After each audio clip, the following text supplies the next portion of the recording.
Hello, brothers and sisters. Welcome to Good News, the Gospel of Jesus Christ. என் பேர் ஷாமினி சல்லா. இந்த வாரம் நம்ம கம்ஃபாலோவில் ஜான் 13th 19th வரைக்கும் Joseph Smith history first chapter verse 1 to 26 பார்க்க போகிறோம். இதில் என்ன பார்க்க போகிறோம் ஸ்பெஷலாக ஃபர்ஸ்ட் விஷயம் ஜோசப் ஸ்மித்துக்கு கடவுள் கொடுத்த முதல் காட்சியை பற்றி தான் நம்ம வந்துட்டு பார்க்க போகிறோம்.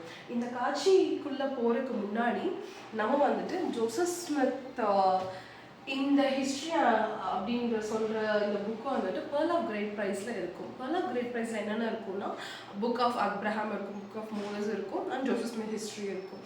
ஸோ 1880 இது வந்துட்டு ஒரு வேதமாக நம்ம ப்ராஃபிட் அவங்க வந்துட்டு தீர்க்கதரிசிகள் அண்ட் அவரோட சிஷ்யங்கள் வந்துட்டு இது ஒரு வேதமாக கன்சிடர் பண்ணி இது வந்துட்டு நம்ம ஸ்டாண்டர்ட் ஆஃப் ஸ்கிரிப்சர்ஸில் Old Testament, New Testament, Book of Mormon, Doctrine and Covenants கூட இது ஒரு வேதமாக அவங்க வந்துட்டு நம்மளுக்கு சொல்லியிருக்காங்க. அண்ட் இதுக்கு ஃபர்ஸ்ட் விஷனுக்கு போகிறதுக்கு முன்னாடி இந்த ஃபர்ஸ்ட் விஷன் பற்றி ஒரு சின்ன ஹிஸ்ட்ரி பார்ப்போம். என்ன ஹிஸ்ட்ரின்னா, இந்த ஃபர்ஸ்ட் விஷனை வந்துட்டு அந்த முதல் காட்சியை வந்துட்டு ஜோசப் ஸ்மித் ஒரு 4 வெர்ஷன்ஸ் 4 விதமாக அவர் வந்து சொல்லியிருக்காரு. அது என்னென்ன விதத்தில் எப்படி சொல்லியிருக்காருன்னா, 1832 அவரோட ஜேர்னலில், அவரோட டைரியில் அவர் எழுதிக்கிட்டாரு. என்ன எழுதுது, இந்த முதல் காட்சியை பற்றி அவர் எழுதிக்கிட்டாரு. அந்த எழுதும்போது அதை பற்றி ஸ்பெஷலாக என்ன பண்ணியிருக்காங்க, என்ன அதில் சொல்லியிருக்காங்கன்னா, அவர் இதில் ஃபர்கிவ்னஸ் பற்றி, சால்வேஷன் நித்திய வாழ்வை பற்றி, அண்ட் இதில் வந்துட்டு லார்ட் அண்ட் விஷயத்தை வந்துட்டு அவர் மென்ஷன் பண்ணியிருக்காரு. அந்த வருஷனில் அந்த ஒரு பகுதியில் அவர் அப்படி ஷேர் பண்ணியிருக்காரு. இன்னொரு 1835 அவர் வந்துட்டு ராபர்ட் மேத்யூஸ் அண்ட் பேரன் பாரிஷ்ன்றவங்களுக்கு அவருக்கு இருந்த இந்த அனுபவத்தை அவங்கக்கிட்ட பகிர்ந்துக்கும் போது அவரோட ஜேர்னல் அவர் எழுதிக்கிடும் போது அவர் என்ன சொல்லியிருக்காருன்னா,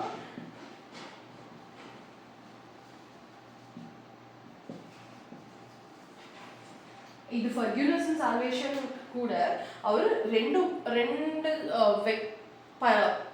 மனுஷங்க, ஐ மீன் 2 கேரக்டர்ஸ் வந்துட்டு என்ன விசிட் பண்ணாங்க, அண்ட் தேவதூதர்கள் கூட வந்து என்ன விசிட் பண்ணாங்கன்ற விஷயத்த வந்துட்டு அவர் அங்கே மென்ஷன் பண்ணியிருக்கார்.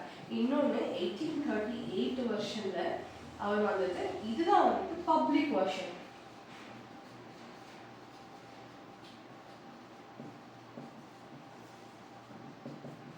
And detailed version. நம்மளுக்கு அப்போ ஒரு பேப்பர் இருந்துச்சு. என்ன பேப்பர்ஸ்னா, டைம்ஸ் அண்ட் சீசன்ஸ்.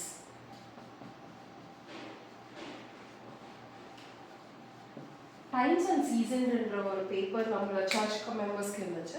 அந்த பேப்பரில் இந்த பப்ளிக் வெர்ஷன் வந்துட்டு ரொம்ப டீட்டெயில்டாக வந்துட்டு அவர் பப்ளிஷ் பண்ணியிருக்காரு.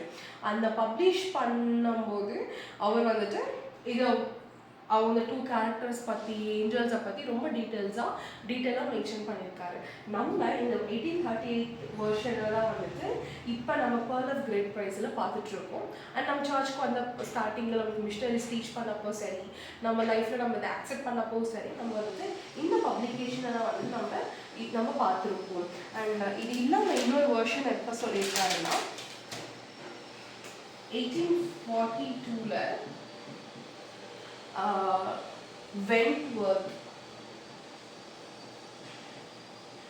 வென்ட்வர்த் அவர் அப்படின்ற அவர் ஜோசப் ஸ்மித் வந்துட்டு இந்த ஃபர்ஸ்ட் விஷயம் முதல் காட்சியை வந்துட்டு அவருக்கு எக்ஸ்பிளைன் பண்ணி ஒரு லெட்டர் எழுதியிருக்காரு. ஏன் அவர் யாருன்னா, அவர் வந்துட்டு ஒரு எடிட்டர், ஒரு பத்திரிக்கையில் ஒர்க் பண்ணுற ஒரு எடிட்டராக அவர் வந்துட்டு இருக்கார். எந்த பத்திரிக்கைன்னா சிகாகோ டெமோக்ரேட் பப்ளிகேஷன்ஸ் அப்படின்ற ஒரு நியூஸ் பேப்பர் பப்ளிகேஷன்ஸில் வந்து ஒர்க் பண்ணியிருக்காரு. இது வந்துட்டு மோஸ்ட்லி இதுக்கு பப்ளிக் வெர்ஷனுக்கு சிமிலராக தான் இருக்கும். பட் இது கூட வந்துட்டு ஆர்டிகல்ஸ் ஆஃப் ஃபெய்த்தை வந்துட்டு அவர் ஆட் பண்ணியிருக்காரு. ஆர்டிகல்ஸ் ஆஃப் ஃபெய்த்தை ஆட் பண்ணி அவருக்கு வந்துட்டு இது வந்து கொடுத்துருக்காரு. இந்த 4 வருஷம் இல்லாமல் இன்னொரு 5 செகண்ட் ஹேண்ட் அக்கௌண்ட்ஸ் கூட வந்துட்டு பப்ளிஷ் ஆயிருக்கு. இது வந்துட்டு ஜோசப் ஸ்மித் அவரா கொடுத்தது. இன்னொரு 5 வந்துட்டு அவரோட ஃப்ரெண்ட்ஸ், அவர் கூட இருந்தவங்க, அந்த மாதிரி ஒரு 5 பேர். அவங்க யார் யாருன்னா ஓர்சன் பிராட், ஓர்சன் ஹைட்ரின், Levi Richards, David V White, Alexander நெய்பர்ஸ், இவங்கெல்லாம் வந்துட்டு ஒரு சில டிஃபரன்ஸ் அவங்க எழுதும் போது இன்னும் கொஞ்சம் டிஃபரன்ஸ் வார்த்தைகள் மாறும் இல்லையா, அந்த மாதிரி வார்த்தைகள் மாற்றி அவங்க வந்துட்டு கொஞ்சம் ஆட் பண்ணி 5 வருஷம் இன்னொரு 5 செகண்ட் ஹேண்ட் அப்படின்னா அவர் சொல்லல இல்லை, அவர் சொல்றது 4. அது இல்லாமல் இன்னொரு 5 பேர் வந்துட்டு அவங்களுக்கு புரிஞ்ச மாதிரி அவங்க வந்து எழுதி இந்த ஃபர்ஸ்ட் விஷயம் முதல் காட்சியான எழுதி அவங்க வெளியிட்டிருக்காங்க.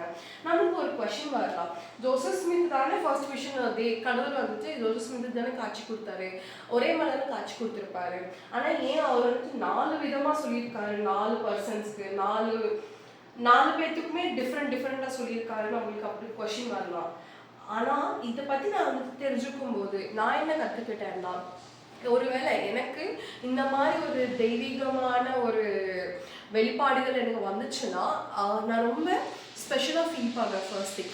நெக்ஸ்ட் நான் என்ன பண்ணுவேன்னா, என்னோட ஹஸ்பண்ட்க்கு ஷேர் பண்ணும்போது ஒரு எக்ஸைட்மெண்ட்டில் எனக்கு எப்படி சொல்றதுக்கு வருதோ அப்படி நான் ஷேர் பண்ணுவேன். ஒருவேளை என்னோட பசங்களுக்கு ஷேர் பண்ணும்போது ஒரு மாதிரி ஷேர் பண்ணுவேன். அண்ட் இன்னொருத்தர் 3வது ஆளுக்கு ஷேர் பண்ணும்போது நான் வந்துட்டு இன்னும் கொஞ்சம் தெளிவாக இன்னும் விரிவாக ஷேர் பண்ணுவேன். இந்த மாதிரி நம்ம ஒரு விஷயத்தையும் ஒருத்தருக்கு ஷேர் பண்ணும்போது ஒரு விதமாக ஷேர் பண்ணுவோம். ஏன்னா வந்துட்டு நம்ம ஒரே மாதிரி ஞாபகம் வச்சுட்டு ஷேர் பண்ணுறது கஷ்டமாக இருக்கும்.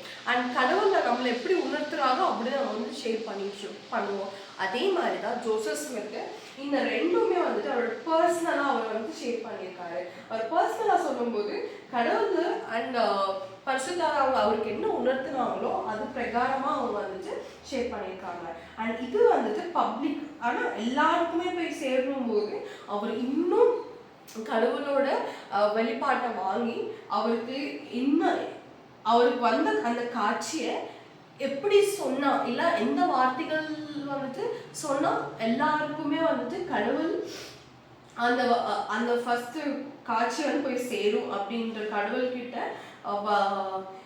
வழிநடத்தலை கேட்டு அவர் வந்துட்டு இந்த பப்ளிகேஷன்ஸை பண்ணியிருக்காரு. அண்ட் இது கூட வந்துட்டு ஆர்டிகல்ஸ் ஆஃப் ஃபெய்த்தை ஆட் பண்ணி சொல்லியிருக்காங்க.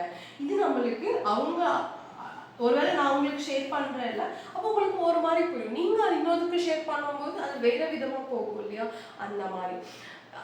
இன்னும் கொஞ்சம் இதை பற்றி பார்க்கும்போது நான் உணர்ந்தது என்னன்னா, இது வந்துட்டு இந்த 9 வெர்ஷன்ஸ், இந்த 9 அக்கௌண்ட்ஸ் வந்துட்டு எல்லாரும் ஃபர்ஸ்ட் விஷயம் பற்றி தான் சொல்லுது.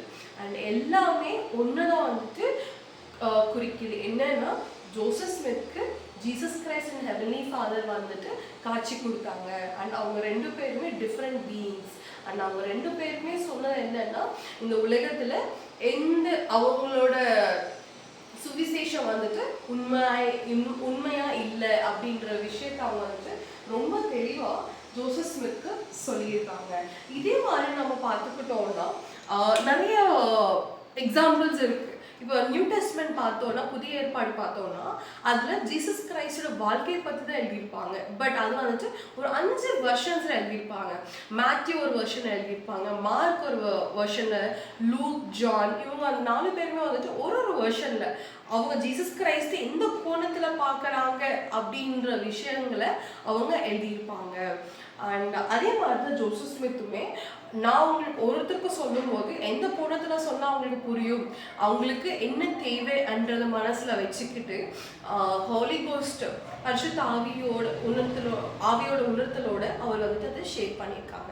அண்ட் இன்னும் கொஞ்சம் எக்ஸாம்பிள்ஸ் பார்த்தோம்னா, சால் அண்ட் பாலா மார்ன சால், அவர் கூட வந்துட்டு அவருக்கு அந்த காட்சி கொடுத்து அவர் மனமாற்றம் பெற்று கடவுள் எப்போ ஏற்றுக்கிறாரோ அப்போ கூட அவர் வந்துட்டு அவர் அந்த மனமாற்றம் பெற்ற அந்த ப்ராசஸ்ஸை அவரும் நிறைய பேருக்கு ஷேர் பண்ணியிருப்பார். பட் நம்ம அந்த அக்கௌண்ட்டை படித்தோம்னா ஒருத்தரையும் ஷேர் பண்ணும்போது ஒரு மாதிரி ஷேர் பண்ணியிருப்பார். அந்த மக்களை பொறுத்து, அந்த ஆடியன்ஸை பொறுத்து அவர் வந்து ஷேர் பண்ணியிருப்பார். இன்னொரு எக்ஸாம்பிள் புக் ஆஃப் மார்மன் நம்ம பார்த்தோம்னா, ஆல்மா தி எங்கர், ஆல்மாவோட பையன் இருக்காருல்ல, ஆல்மாவோட பையன் ஆல்மா, எங்கர் ஆல்மா, அவர் வந்துட்டு அவருக்கு ஏஞ்சல் வந்துட்டு தெய்வதூதம் வந்துட்டு அவருக்கு காட்சி கொடுத்தப்ப அவரு கூட வந்துட்டு அந்த அக்கௌண்ட்டை நிறைய இடத்துல அவர் மென்ஷன் பண்ணியிருப்பாரு. அவருக்கு அந்த காட்சி கொடுத்த அந்த காட்சியை வந்துட்டு அவர் எக்ஸ்பிளைன் பண்ணியிருப்பாரு. அவர் அந்த காட்சியிலிருந்து வெளியில வந்தோன்னு ஒரு மாதிரி எக்ஸ்பிளைன் பண்ணியிருப்பாரு. அண்ட் அவங்க பசங்களுக்கு சொல்லும்போது ஒரு மாதிரி எக்ஸ்பிளைன் பண்ணியிருப்பாரு. அண்ட் அதை வந்துட்டு மக்களுக்கு சொல்லும்போது அவர் போதிக்கிற மக்களுக்கு சொல்லும்போது ஒரு மாதிரி அவர் எக்ஸ்பிளைன் பண்ணியிருப்பாரு. ஸோ நம்மளுக்கு இவ்வளோ எக்ஸாம்பிள்ஸ் இருக்கு. ஸோ இதுலேருந்து நான் தெரிஞ்சுக்கிட்டது என்னன்னா, ஜோசப் ஸ்மித் இவ்வளோ வருஷம் இருந்தாலுமே இதோட பர்பஸ்ன்றது ஒன்று தான். ஃபர்ஸ்ட் விஷயம் வந்துட்டு அது ஒன்றா இருந்திருக்கு. அண்ட் அதை வந்துட்டு தேவதூதர்கள் அண்ட் பரிசுத்த ஆவியின் மூலியமாக யாருக்கு எப்படி சொன்னா புரியுமோ அப்படிதான் அவர் சொல்லியிருக்காரு. பட் அவர் சொன்னது எல்லாமே ஒன்னதான் குறிக்கிறது. அது என்னன்னா, ஜோசப் ஸ்மித் வந்துட்டு ஜீசஸ் கிரைஸ்ட் அண்ட் ஹெவன்லி ஃபாதரை பார்த்து அவரோட கொஸ்டினுக்கு அவர் ஆன்சர் பெற்று அவர் மூலியமா தான் இந்த முழுமையான சுவிசேஷம் வந்துட்டு மறுஸ்தாபிதம் பண்ணப்பட்டது அப்படின்ற விஷயத்த அவர் ரொம்ப தெளிவா சொல்லியிருக்காரு.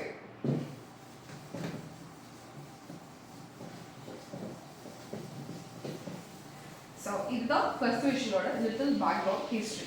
இப்போ நம்ம அதோட வேர்சஸ்குள்ளே போகலாம். ஸோ வேர்சஸ் ஸ்டார்ட் பண்ணும்போது ஜோசப் ஸ்மித்தை பற்றி வந்துட்டு சொல்லியிருப்பாங்க. ஜோசப் ஸ்மித் எப்போ பிறந்தாருன்னா 23rd December 1803 அவர் பிறந்திருப்பாரு. எங்கே பிறந்திருப்பாருன்னா, town of Sharon, Windsor county, state of Vermont அப்படின்ற ஒரு இடத்துல வந்துட்டு அவர் பிறந்திருப்பாரு. அண்ட் அவர் ஃபேமிலியில் எத்தனை பேர் இருந்திருக்காங்கன்னா 11 பேர் இருந்திருக்காங்க. அவங்க அப்பா அம்மாவை இன்க்ளூட் பண்ணி அவங்க அண்ணாங்க, அவங்க தங்கச்சி, அவங்க சிஸ்டர்ஸும் அவங்க பிரதர்ஸும் வந்துட்டு இருந்திருக்காங்க. அண்ட் அதுக்கப்புறம் வந்துட்டு அவங்க இன்னொரு இடத்துக்கு அவங்க மூவ் பண்ணியிருப்பாங்க. என்ன இடத்துக்குன்னா, மான்செஸ்டர்ன்ற ஒரு இடத்துக்கு அவங்க மூவ் பண்ணியிருக்காங்க. அவங்க மூவ் பண்ணும்போது அவர் அங்கே பார்த்தது என்னன்னா, அங்கே நிறைய ஒரு எக்ஸைட்மெண்ட் இருந்துச்சு. எதுக்கு எக்ஸைட்மெண்ட்னா, இந்த மத சுவிசேஷத்துக்கு நிறைய மதங்களாக அவங்க டிவைட் பண்ணி அண்ட் நிறைய சபைகளாக, மதம் இல்லை சபைகளாக வந்துட்டு அவங்க இருந்திருக்காங்க. ஸோ கடவுளோட வார்த்தைகளே வந்துட்டு நிறைய சபைங்க அவங்க டீச் பண்ணிட்டு இருந்திருக்காங்க அங்கே இருக்கிற மக்களுக்கு. அவரை பார்த்ததுல என்ன சொல்லியிருக்கா எப்படி பார்த்தாருன்னா, ஒருத்தர் ஒரு இடத்துல நின்று இங்கே வாங்க, எங்கள் சபைக்கு வாங்க, எங்கள் சபையில் நாங்கள் சொல்லி கொடுக்குற சுவிசேஷம் வந்தது கரெக்டு. அண்ட் இன்னொருத்தவங்க வந்துட்டு அவங்க சொல்றது தப்பு, எங்க சபைக்கு வாங்க, நாங்கள் சொல்றது தான் கரெக்டு அப்படின்ட்டு கடவுளோட சுவிசேஷத்தை வந்துட்டு ஒருத்தர் ஒரு மாதிரியா சொல்லிட்டு அண்ட் ஒருத்தர் சொல்லும்போது அவங்களுக்கு பிடிச்ச மாதிரி மாற்றிக்கிட்டு அந்த அங்கே இருந்த மக்களை வந்துட்டு ப்ரைஸ் பண்ணுற மாதிரி, அவங்கள கன்வின்ஸ் பண்ணுற மாதிரி மாற்றிக்கிட்டு அவங்க வந்துட்டு அந்த சுவார்த்தையை அவங்க சுவிசேஷத்தை வந்துட்டு அவங்க சொல்லிட்டு இருந்திருக்காங்க. இதெல்லாம் பார்த்தோன்னே ஜோசப் ஸ்மித் ஒரே கன்ஃபியூஷன் ஆயிடுச்சு. என்னடா இவ்வளோ சபைகள் இருக்கே, கடவுள் வந்து நம்மளுக்கு தெரிஞ்ச கடவுள் ஒண்ணுதானே, ஏன் இவ்வளோ சபைகள் இருக்கே அப்படின்ற ஒரு கன்ஃபியூஷன் வந்துட்டு அவருக்கு ஏற்பட்டிருக்கு. அந்த ஏற்பட்டும் போது இன்னும் கன்ஃபியூஸ் பண்ற மாதிரி அவங்க ஃபேமிலியிலயுமே இந்த வந்துட்டு கன்ஃபியூஷன் இருந்திருக்கு.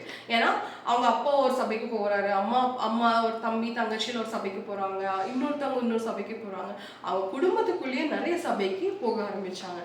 அப்ப இவர் என்ன பண்ணாருன்னா, நான் தெரிஞ்சுக்கணும் எந்த சபை உண்மைன்ட்டு அப்படின்னு ஒரு வாஞ்சையோடு அவர் எல்லா சபைக்கு போக ஆரம்பிச்சார். எல்லா சபைக்கு போனாரு, எல்லா சபையோட பிரசங்கத்தையும் கேட்டாரு. அவங்க என்னென்ன சொல்லித்தராங்க அவ எல்லாத்தையும் கேட்டு அவர் கேட்க ஆரம்பிச்சார். அப்படி கேட்க ஆரம்பிச்சும் போது அவர் கொஞ்சம் மெத்தடிஸ்ட் சர்ச் சபை ப்ரீச் பண்ண அந்த சுவிசேஷம் வந்து கொஞ்சம் பிடிக்க ஆரம்பிச்சது.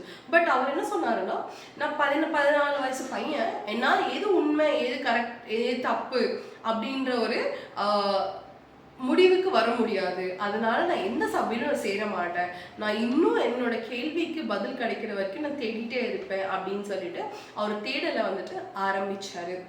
அந்த தேடல் ஆரம்பிச்சும் போது அவர் வந்துட்டு என்ன பண்ணலாம் எது செய்யலாம் நிறைய தேடிட்டே இருந்தார், எது உண்மை எது கரெக்டுன்னு. verse 10 அவர் இன்னும் விரிவாக சொல்லியிருக்காரு. என்ன சொல்லியிருக்காருன்னு பார்ப்போம். what is to be done, who of all these parties are right, or all they are wrong together? If any one of them be right, which is it, and how shall I know it? நான் இவ்வளோ கேட்டுட்டேன்ல, இதில் வந்துட்டு யார் உண்மை, இல்லை எல்லாருமே பொய்யா, எல்லா வார்த்தையுமே பொய்யா, இல்லை ஒரு வேளை உண்மையாக இருந்தால் நான் எப்படி தெரிஞ்சுக்கிறது, அப்படி ஒரு வாஞ்சையோடு அவர் வந்து தேடலை அவர் ஆரம்பித்தார். அப்படி ஆரம்பிக்கும் போது ஒரு நாள் வந்துட்டு அவர் ஒரு வசனத்தை படித்தார். அது என்ன வசனம்னா, James chapter 1 verse 5. அப்படி அதில் என்ன சொல்லுதுன்னா, if any one of you lack wisdom, let him ask of God, that giveth to all men liberally and upbraideth not, and it shall be given him. So அவர் என்ன சொல்கிறார், அதில் என்ன சொல்லியிருக்காங்கன்னா, யாருக்காவது ஞானத்தில் குறைவாக இருந்தால், நீங்கள் கன்ஃபியூஷன் குறைவாக ஃபீல் பண்ணுறீங்கன்னா கடவுளை கேளுங்க. கடவுள் வந்துட்டு உங்களுக்கு அள்ளி கொடுப்பாரு, எதுவும் வந்துட்டு ரிஸ்ட்ரிக்ட் பண்ண மாட்டார். அள்ளி உங்களுக்கு ஃப்ரீயாக வந்துட்டு ஞானத்தை அவர் கொடுப்பாரு அப்படின்ற ஒரு வசனம் அவருக்கு வந்துட்டு படிக்கும்போது தோணுச்சு. அது ஜோசப் எப்படி சொல்கிறாருன்னா, இந்த வசனத்தை படிக்கும்போது எனக்கு இதுக்கு முன்னாடி இந்த மாதிரி வசனம் வந்துட்டு எப்பவுமே எனக்கு ஃபீல் ஆனது கிடையாது. முதல் முறையாக எனக்கே சொன்ன மாதிரி எனக்கு ஃபீல் ஆச்சு. ஸோ அப்படின்னு சொல்லிட்டு இந்த வசனத்தை படித்த பிறகு இதை பற்றி அவர் வந்துட்டு யோசிச்சுட்டே இருக்காரு. நான் கேட்கணுமா கடவுளை, எப்படி கேட்கணும், எந்த மாதிரி கேட்கணும், இல்லைன்னா கேட்காம விட்டுறலாமா, இதே குழப்பத்தில் இருந்துடலாமா, இதே குழப்பத்தில் இருந்தால் நான் வாழ்க்கை பூரா இதே குழப்பத்தில் இருந்துருவேணும் அப்படின்ற எல்லா கேள்விகளும் அவரை வந்துட்டு அவர் கேட்டுகிட்டே இருக்காரு. அப்படி கேட்டிருக்கும் போது அவர் ஒரு முடிவுக்கு வர்றார். என்ன முடிவுக்கு வர்றாருன்னா, நான் வந்துட்டு இந்த வசனத்தில் சொன்ன மாதிரி நான் கடவுளை கேட்க போகிறேன், நான் கேட்பேன், நான் கேட்டு ஏது உண்மைன்னு தெரிஞ்சுக்கணும் அப்படின்ற ஒரு முடிவுக்கு வந்தார். இந்த முடிவுக்கு வந்த பிறகு அடுத்த நாள் ஒரு 1820 ஒரு காலையில் அவர் வீட்டு பக்கத்தில் இருக்க ஒரு காட்டுக்குள்ளே வந்துட்டு அவர் முன்னாடி இந்த பிளேஸ்க்கு போய் நம்ம ப்ரே பண்ணணும்னு முடிவு பண்ணி வச்சுருந்தார். அந்த காட்டுக்குள்ளே அந்த இடத்துக்கு போகிறாரு. அந்த இடத்துக்கு போய் 14 வயசு பையன் முதல் முறையாக அவர் வாயை திறந்து கடவுளுக்கு பிரார்த்தனை பண்ணுறாரு. இது வரைக்கும் அவர் வந்துட்டு எப்பவுமே பிரார்த்தனை பண்ணது கிடையாதாமா வாயை திறந்து. ஸோ அவ்வளோ ஒரு வாஞ்சையோடு, அவ்வளோ ஒரு ஃபெய்த்தோடு, விசுவாசத்தோடு முதல் முறையாக அவர் வந்துட்டு கடவுளுக்கு ப்ரே பண்ணுறாரு. அப்படி அங்கே போயிட்டு அவர் முட்டி போட்டு ப்ரே பண்ண ஆரம்பிக்கும் போது சடனாக வந்து திடீர்னு அவர் இருந்த இடம் எல்லாமே ஒரு இருண்டில் மூழ்கிடுச்சு, இருண்டா மாறிட்டு அவரோட நாக்கை வந்துட்டு யாரோ பிடிச்சிட்டு பைண்ட் பண்ணிட்டு அதை வந்துட்டு பிடிச்ச மாதிரி அவருக்கு ஒரு தோணல் கூட வந்துடுச்சு. அப்படி பிடிச்சிட்டு அவர் ப்ரே பண்ணாமல் நிறுத்துற மாதிரி ஒரு சக்தி வந்துட்டு அவரை வந்து தடுக்குது.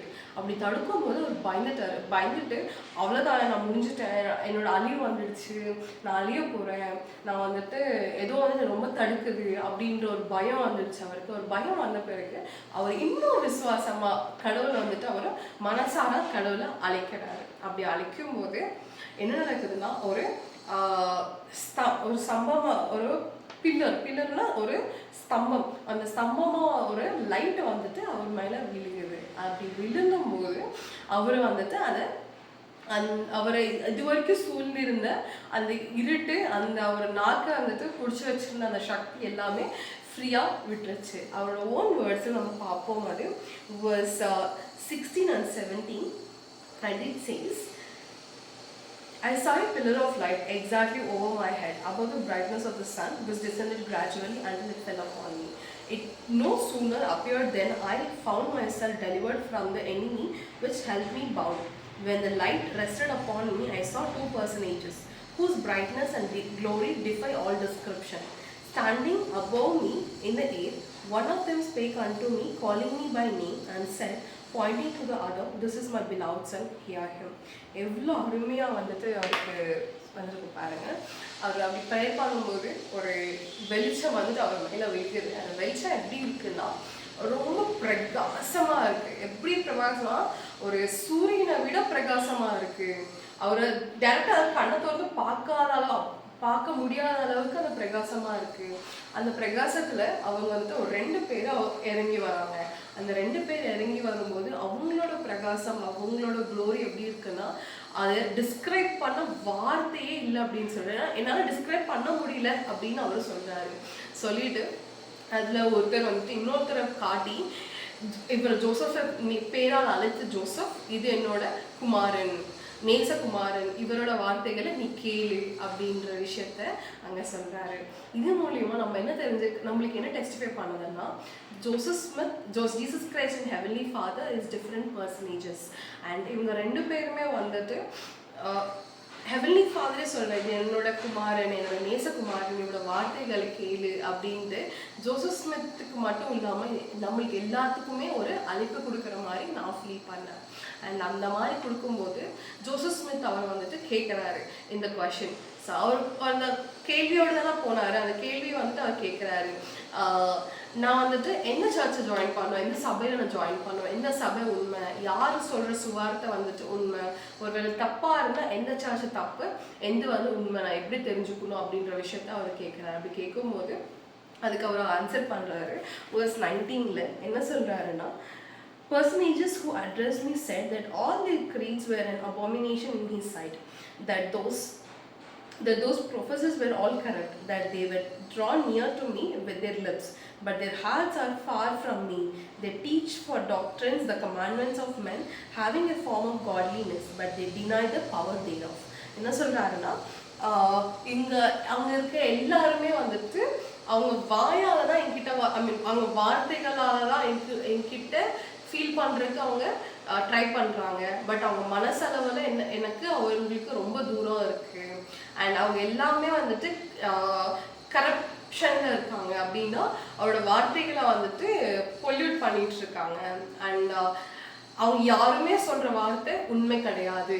அண்ட் இந்த வார்த்தை எல்லாமே பொய் அப்படின்ற ஒரு உண்மையை வந்துட்டு கடவுள் வந்து ஜோசப் ஸ்மித்க்கு சொல்கிறாரு. அவர் கேள்வி கேட்டு எது உண்மை எது பொய் அப்படின்ட்டு அவருக்கு ரொம்ப தெளிவாக ரொம்ப அற்புதமாக கடவுள் வந்துட்டு அவருக்கு அந்த ஆன்சரை வந்து கொடுத்துருக்காரு.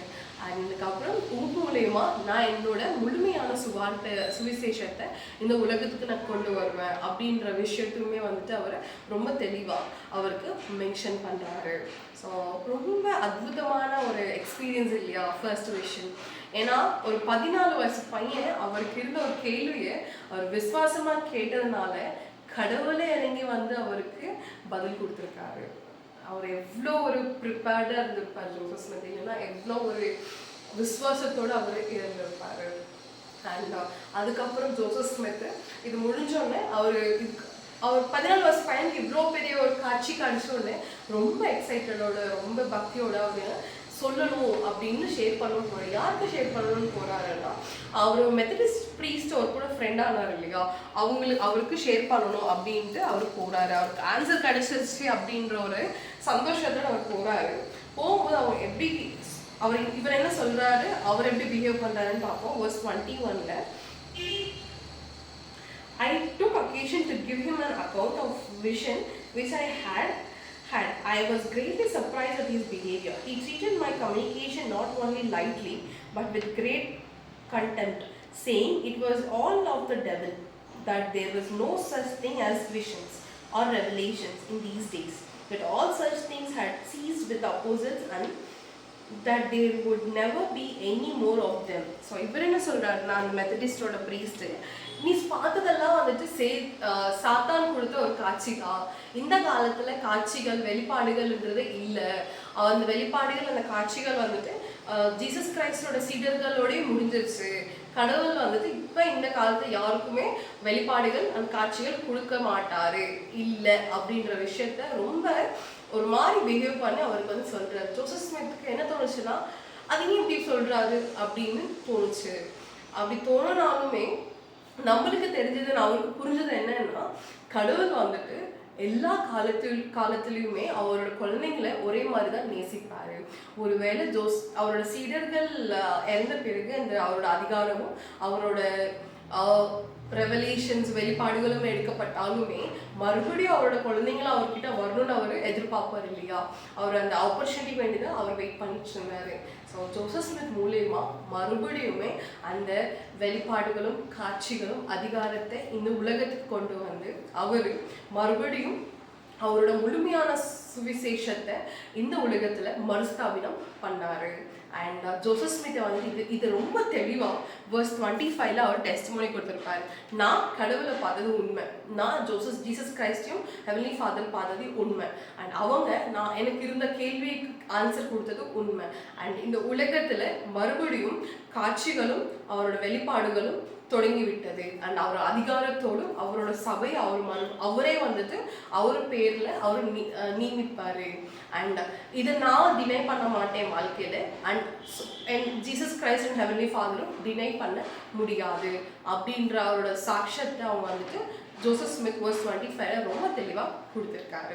அண்ட் இன்னும் சொன்னதா என்னன்னா, நான் எப்படி ஞானத்தில் குறைவாக இருக்கும்போது இந்த வேர்ஸ் எனக்கு ஹெல்ப் பண்ணிச்சோம், உங்களுக்குமே ஏதாவது கொஸ்டின்ஸ் இருந்தால் கன்ஃபியூஷன்ஸ் இருந்தால் நீங்களும் கடவுளை வாயை திறந்து கேளுங்க அப்படின்ற ஒரு விஷயத்த வந்துட்டு அவர் ரொம்ப தெளிவாக சொல்கிறாரு.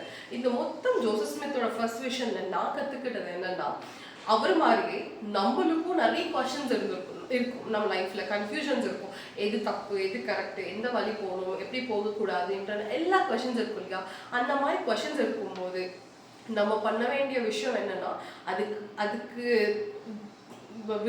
விடையை தேடி நம்ம அது பின்தொடர்ந்து போகணும். அப்படி நம்ம வந்துட்டு அது பாண்டர் பண்ணும்போது, அதை சர்ச் பண்ணும்போது கண்டிப்பாக நம்ம கடவுளை கேட்கும்போது நம்மளுக்கு வெளிப்பாடுகள்ன்றது கிடைக்கும். அது மேபி ஜோசப் ஸ்மித்துக்கு நடந்த மாதிரி கடவுளே இறங்கி வந்து நம்மளுக்கு ஆன்சர் பண்ணாமல் போகலாம். பட் அவரோட தீர்க்கதரிசிகள் மூலயமா, அவரோட வார்த்தைகள் மூலயமா, அவர் வந்துட்டு நம்ம கூட இருக்கிறவங்க மூலயமா நம்மளுக்கு கண்டிப்பாக அவரோட டைமிங்கில் நம்மளுக்கு கொடுக்க வேண்டிய ஆன்சர்ஸ், நம்மளுக்கு கொடுக்க வேண்டிய பிளெஸிங்ஸை வந்துட்டு அவர் கண்டிப்பாக கொடுப்பாரு. எனக்கு தெரியும் ஜோசப் ஸ்மித் நிஜமாக ஹெவன்லி ஃபாதர் அண்ட் ஜீசஸ் கிரைஸ்ட்டை பார்த்தாரு. அண்ட் அவர் மூலயமா மறுபடியும் ஜீசஸ் கிரைஸ்ட் சபை அண்ட் அவரோட சபை முழுமையான சுவிசேஷம் வந்துட்டு வெளிப்பாடுகள் மூலியமாகவும், காட்சிகள் மூலியமாகவும், அதிகாரத்தின் மூலியமாகவும் இந்த உலகத்தில் மறுபடியும் மறுஸ்தாபனம் பண்ணப்பட்டதுன்னு எனக்கு தெரியும். அண்ட் நான் அதை ரொம்ப உறுதியாக நம்புகிறேன். அண்ட் இதுதான் என்னோட சாட்சியமே. நம்ம லைஃப்லையும் நம்ம எந்த கொஷின்ஸ் இருந்தாலும் ஜோசப் ஸ்மித் மாதிரி நம்மளும் கடவுளை கேட்டு அந்த விசுவாசத்தோடு நம்ம வந்துட்டு விடையை தேடி போனோம்னா கண்டிப்பாக நம்மளுக்கு தேவையான விடைகள், நம்மளுக்கு தேவையான ஆசீர்வாதங்கள் கண்டிப்பாக நம்மளுக்கு கிடைக்கும். அண்ட் இது யாவையும் இயேசு கிறிஸ்து நாமத்தில் ஷேர் பண்ணி முடிக்கிறேன். ஆமென். அண்ட் இது வந்துட்டு எனக்கு என்ன புரிஞ்சுது, நான் என்ன கற்றுக்கிட்டேன் இந்த வாரத்தில்ன்றதை உங்கள் கூட நான் ஷேர் பண்ணுறேன். உங்களுக்கு ஏதாவது கொஷின்ஸ் இருக்குது, இல்லை உங்களுக்கு ஏதாவது சஜஷன்ஸ் இருக்குன்னா கண்டிப்பாக நீங்கள் கமெண்ட் பாக்ஸில் இதை நீங்கள் மென்ஷன் பண்ணலாம். ஸோ நெக்ஸ்ட் வீக் பார்க்கலாம், நெக்ஸ்ட் வீக் லெசனோட. And thank you.